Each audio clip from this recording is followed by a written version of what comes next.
Hello everybody, this is Sean, and for this week's video I'm going to focus on something a little bit different.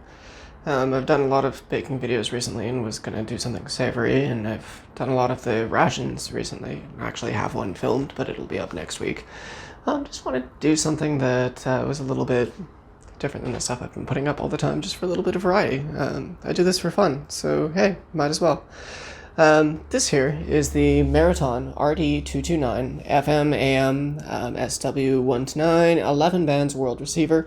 That's shortwave bands 1 to 9 that it covers there. I found this actually at a thrift store, so you could actually call this basically a thrift haul. It was a rather surprising find, only cost me $5, and I've been looking for something similar to this. I don't mind putting a little bit of repair into things, so I wasn't really worried about like whether it was working or not, or anything like that. Get you to have a better view on there. It actually has a good speaker. Antenna's still here. A little bit of a curve to the edge when I actually get it all the way out there.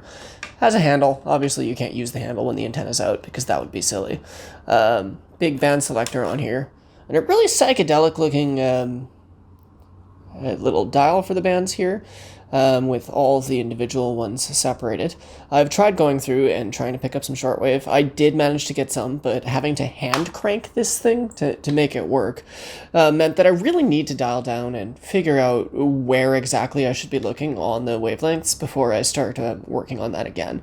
I've picked a few of the bands and then slowly went through them and didn't pick up much of note, like maybe some voices and things, but I couldn't really make it out. I've got it on FM right now, and we've just put it on CBC Radio, which is the national broadcaster here in Canada, so we can... There's a little clip of music from it as it's working. Hopefully that won't get caught in any sort of thing. Like you can... So it does work quite well. Maybe try band 5 and see if we're...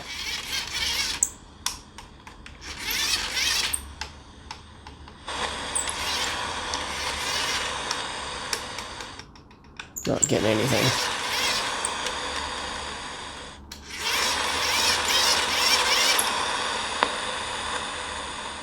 Little bits there.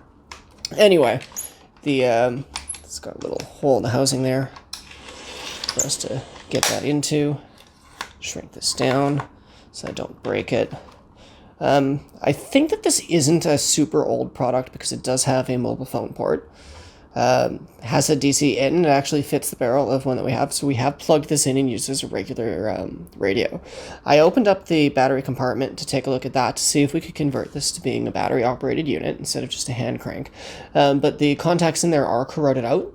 I'm probably going to end up opening those up and cleaning this thing out at some point just to make sure that it's in working condition. The reason why I wanted this thing is simply because it is a world radio and it has that hand crank, and I live in an earthquake zone. So it's useful having a lot of supplies around the house for survival purposes. If there's ever an earthquake or something happens, you want to be able to hear any updates that the news has, and you're not necessarily going to have access to mobile phone bands or to like electricity or to your internet and all that. Having a radio that can receive not just regular bands, but also emergency bands and other ones from around the world can be useful to you. I mean, as long as I can hand crank this thing, I'll be able to get updates if I need to know where to go or how to evacuate if there's an earthquake that hits Vancouver. So that's basically why we have that thing and why I'm going to keep it around. I was surprised to find something like this for only $5, but it's a thrift store. You never know what you're going to find. I actually go back frequently trying to look for other items, much like the Genesis that we had that I'd gotten off of eBay. Little things like this can easily be repaired at home. And then you've got functioning electronics. I mean, this thing worked fine from day one. I have opened it up inside. Really, all I need to do is replace some wiring that's corroded, and that's just the ones that are close to the outside. Things inside are fine. I might change out the battery compartment so that it can fit lithium-ion ones, and then I'll have a rechargeable unit, which would be kind of cool. I don't really know about the economics of recharging a lithium battery from a hand crank. Maybe we can all find out together. I don't know. That's something that we can find out. Anyway, that was my Merriton World receiver. I hope you enjoyed this video. I haven't really done one like this before. I feel like I should put something else in here. I don't know. I might throw in some video that I got when I went to the Vancouver's Main Street No Car Day thing.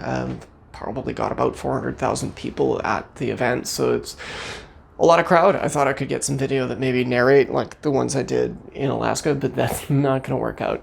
So I'm going to clip this onto the end of this video. Maybe I've even clipped that here, and I'm talking over it now. Want to try skating, bro? Alright, would you guys like to try skateboarding? What happens if there is no next time? Wait till there is no next time. What?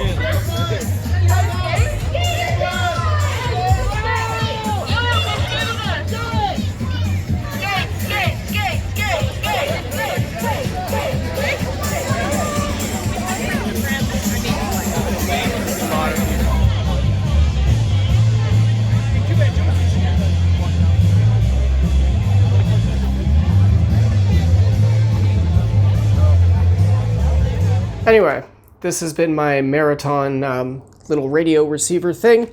Thank you everybody for watching. I'm Sean. Nice to meet you guys. Like, subscribe. Have a wonderful night. Bye.